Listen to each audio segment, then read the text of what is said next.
faut jamais te presser. La vie c'est mollo. Ce que Dieu t'a donné, c'est ce qui est pour toi. Oh yeah, la vie c'est mollo.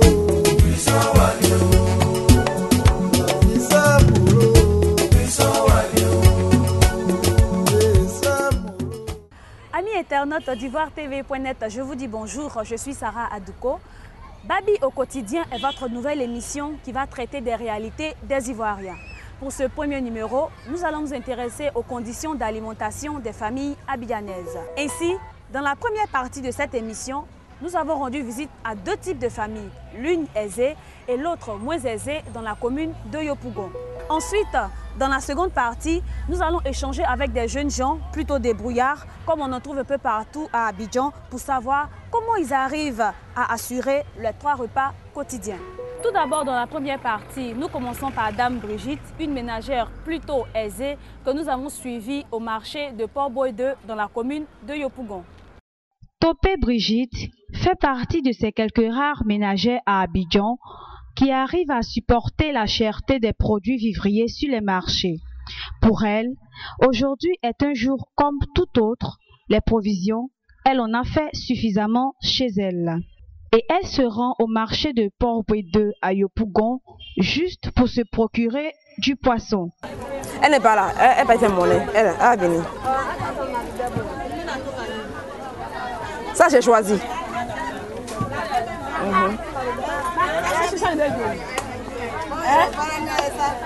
Elle demande c'est comme les poissons.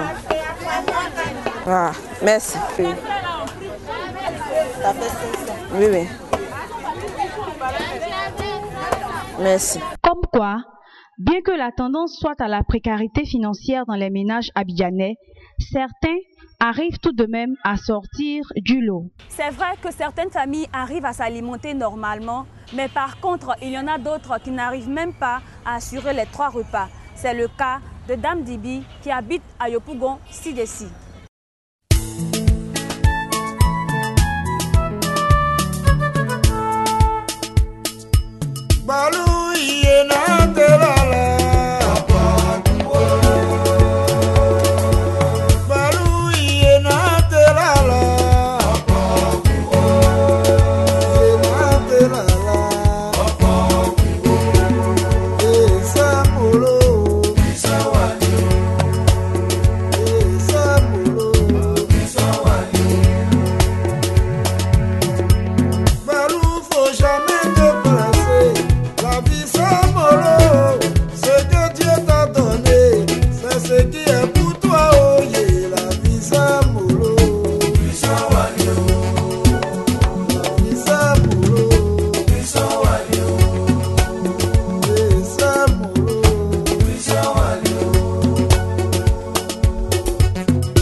Bon, mon mari c'est un chauffeur.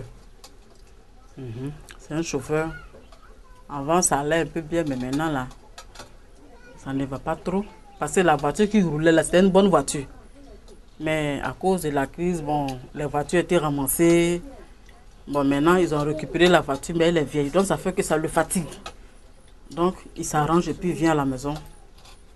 Et puis bon, le jour où il rentre avec un peu d'argent, puisqu'on ne peut pas tout manger sur le champ, on prend 1000 francs pour aller faire le marché. Bon, là, j'achète le riz parce que maintenant, le riz, là, le kilo est devenu 450. Donc, je paye le riz, là, 1 kilo.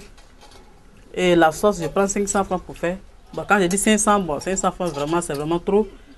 Il faut réserver au moins 100 francs bon, pour mon charbon. Donc, c'est comme ça. Bon, Dieu merci, je suis dans un petit village. Je prends les feuilles, là. Vous avez vu un peu la sauce. Je prends les feuilles là, n'importe quelle feuille, bon, il y a des feuilles qui sont nourrissantes. Je mélange ça avec ce que j'ai. Puis bon, la sauce, ça passe. Puisque bon, l'argent n'est pas assez, donc il faut les feuilles quand même pour donner bon, le sang quand même aux enfants. Donc c'est comme ça que je me défends. Avec les 500. Donc c'est ce qui se passe. Et puis pour ma sauce aussi, fait bon, 2 jours, bon, souvent, mais ça peut faire même 3 jours. Hein. Donc on est dedans. Moi je suis là, je n'ai pas encore reçu de soutien bon, par rapport à tout ça. Mais je pense que Dieu est grand. Dieu aussi va me faire aussi la grâce Je pense qu'ils vont venir aussi vers moi. Sinon, pour l'instant, bon, je me défends comme ça. Maintenant que nous avons parcouru les réalités inhérentes aux familles, qu'en est-il des jeunes qui se donnent à la débrouillardise et pour qui manger n'est pas forcément évident? Nous avons rencontré certains d'entre eux et voici ce qu'ils nous disent de leurs conditions de survie.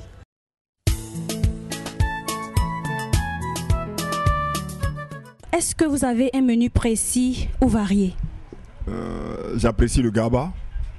C'est le garba que j'apprécie. Alors pour ce midi, qu'est-ce que vous avez mangé? J'ai pas encore mangé. Et pourquoi? C'est pour une question de boulot. Mais d'ici peu, j'irai manger peut-être un peu de garba. Voilà. Comment arrivez-vous à manger à la maison? Difficilement, ça c'est clair. La panique de la ménagère, vous savez ce que c'est. Mais si tu connais célibataire, on préfère manger plus dans les maquis que de manger à la maison. Alors, il vous arrive-t-il souvent de faire la cuisine étant seul? Bon, une fois par an.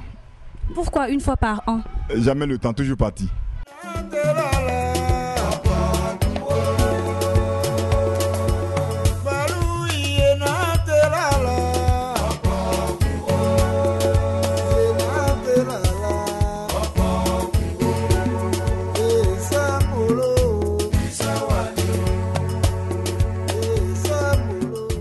Bonjour monsieur. Madame, bonjour.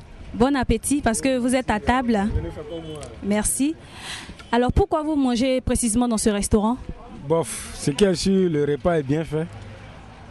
Oui, je pense que le repas est bien fait, surtout la sauce, parce que moi j'aime beaucoup la sauce grain. C'est pour cela que je suis ici. Mais est-ce que vous avez un menu précis ou varié? En tout cas, nous les Ivoiriens, moi je parle de moi. Je ne pense pas qu'on ait un menu précis. Il y a le garba. En tout cas, il y en a plein quoi. Donc on n'a pas un menu précis. Comment arrivez-vous à manger à la maison? Souvent à gauche, à droite, on est obligé de taper à gauche, à droite pour pouvoir se nourrir. Sinon, à gauche, à droite, c'est-à-dire, soyez plus explicite. Les petits contrats et autres, les petits jobos pour pouvoir gagner les 5 francs, les 10 francs associés pour pouvoir se nourrir. Est-ce à dire que vous ne préparez pas à la maison, vous ne faites pas la cuisine à la maison? Moi-même, je prépare, mais c'est les moyens pour pouvoir acheter de quoi préparer à la maison qui est problème. C'est ce qui vous pousse à venir au restaurant? Si je viens au restaurant, c'est par rapport au temps, parce que je n'ai pas le temps. Et Dieu merci, il y a un restaurant qui est prêt pour moi, j'en profite.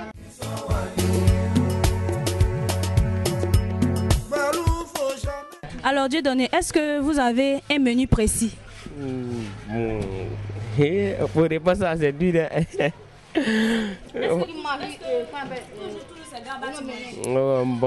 Non, c'est pas toujours. Tu manges quoi? Il m'a ri. Du riz? Ouais. Mais aujourd'hui tu es venu acheter Garba? Ouais. Aujourd'hui je suis venu acheter Garba. Il t'arrive souvent de préparer à la maison? Oui. Tu prépares quoi? Souvent je prépare yam, bon. Ce qui me plaît quoi. Tu vis seul? Oui. La vie sans moro, ce que Dieu t'a donné, c'est ce qui est pour toi. Alors monsieur Boko, est-ce que vous avez un menu précis? À Yopougon, il n'y a pas de menu précis. Moi, à midi, je ne vais pas à la maison, donc je suis obligé de manger soit dans un restaurant, soit dans un maquis, ou bien juste à côté de moi, il y a un gabadrome. Je mange là tranquille, quoi. Comment arrivez-vous à manger à la maison? Ouais, c'est difficile, hein. Pourquoi? Vous êtes célibataire? Non, marié, mais je vais parler des finances. Parce qu'il faut souvent... Au départ, je donnais l'argent par jour pour la popote, mais maintenant, je suis obligé de donner 2 jours de popote. C'est pas trop ça, quoi. Le strict minimum, quoi. Est-ce que vous avez un menu précis? Bon, pas forcément. Hein. Un menu précis, vous voulez dire quoi par là? Est-ce que du lundi, par exemple, au samedi, lundi, vous pouvez manger du riz, mardi, de la teke, mercredi, des ragoûts d'igname? Oui. On varie l'alimentation dans la semaine. On varie l'alimentation. Comment arrivez-vous à manger à la maison? Est-ce que vous faites un marché de 3 jours, 4 jours, une semaine? Bon, avec la situation du pays, en toute franchise, on fait un marché de 1 jour ou 2 jours. Et vous allez avec combien au marché? 3 000. 3 000 francs pour combien de jours? Pour 2 jours. Il vous arrive-t-il de faire la cuisine? Ouais, je fais la cuisine, Donc, c'est-à-dire que vous ne mangez pas dehors? Non. Vous ne mangez pas le garba? On mange dehors, c'est plus coûteux. Et puis le garba, souvent, ce n'est pas bien conservé. Et puis ceux qui font même la cuisine, là, ceux qui font même le garba, le poisson, bon, il y a des gens qui ne sont pas hygiéniques, quoi. Donc, ça fait que j'aime pas beaucoup manger ça dehors. Babi au quotidien pour aujourd'hui, c'est terminé. Au prochain numéro, nous irons à la rencontre des grossistes pour savoir pourquoi les produits vivriers coûtent si cher. Merci de nous avoir suivis. Au revoir. Faut jamais déplacer. La vie sans mollo, ce que Dieu t'a donné, c'est ce qui